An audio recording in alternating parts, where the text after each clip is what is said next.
На денешен ден во 1354 година убиен е римскиот трибун Кола ди Риенцо, кој во 1347 година ја прогласил Римската република и се залагал за обединување на Италија под водство на Рим.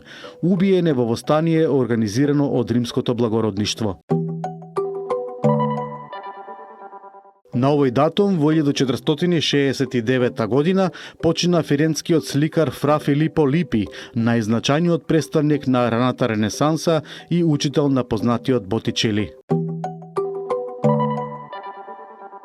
На денешен ден, во 1856 година, Велика Британија ја започна втората опиумска војна против Кина, во која и се приклучи и Франција, а Кина капитулираше со потпишување на Тиецинскиот мир.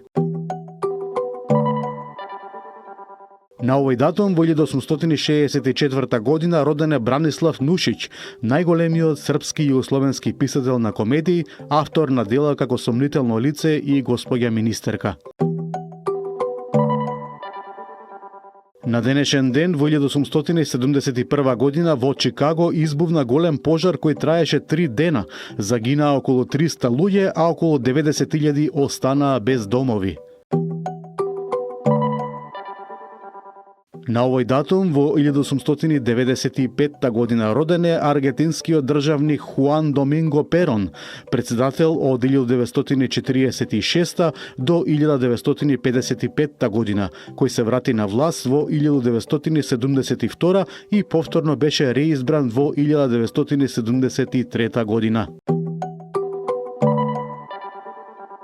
На денешен ден, во 1895 година, убиена е кралицата Мин од Кореја, која се обидувала да ја запре јапонската доминација во земјата.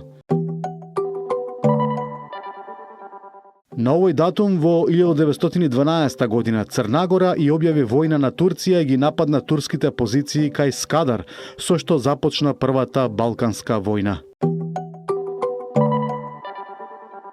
На денешен ден, во 1953 година, Велика Британија и САД ги повлекле своите трупи од слободната зона Трст и ја пределе цивилната управа на Италија, што предизвика криза во југословенско-италијанските односи. На овој датум, во 1970 година, рускиот писател Александар Солженицин ја доби Нобеловата награда за литература. Во 1991 година на овој датум, по истекот на Брионскиот мораториум, Словенија и Хрватска ја потврдија својата независност од СФРЈ.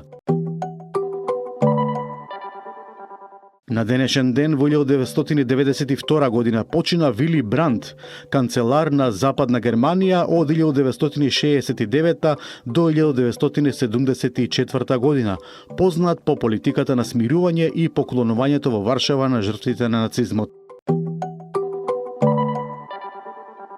Пред точно 20 години земјотрес со јачина од 7,6 степени го погоди Пакистан, Индија и Авганистан, при што загинаа повеќе од 80.000 лица, а околу 3,3 милиони останаа без дом.